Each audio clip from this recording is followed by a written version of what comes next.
ഈ വീഡിയോസിൽ കാണുന്ന 3 മുട്ടനാടുകൾ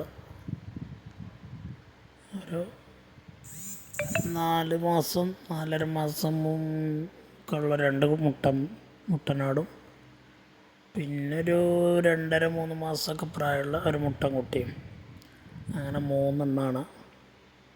ഇതിനെ വളർത്താൻ ഉദ്ദേശിക്കുന്നവരുണ്ടെങ്കിൽ ഇതിൽ കാണുന്ന നമ്പറിൽ വിളിക്കുക. ഇതിന് 3നും കൂടെ വില ഉദ്ദേശിക്കുന്നത് 12,500 ഡെലിവറി വാഹനങ്ങൾ പോകുന്ന കേരളത്തിലെ എല്ലാ റൂട്ടിലൂടെയും ഡെലിവറി സൗകര്യം അതിൻ്റെ ചാർജോട് കൂടെ ഉണ്ടായിരിക്കും. താല്പര്യമുള്ളവർ വിളിക്കുക. 12,500 രൂപ. നല്ല തീറ്റയും വെള്ളം കൂടെയൊക്കെ എടുത്ത നല്ല മുട്ടൻകുട്ടികളാണ് 3 എണ്ണം. ആവശ്യക്കാരെ വിളിക്കുക. സ്ഥലം മണ്ണാർക്കാട്.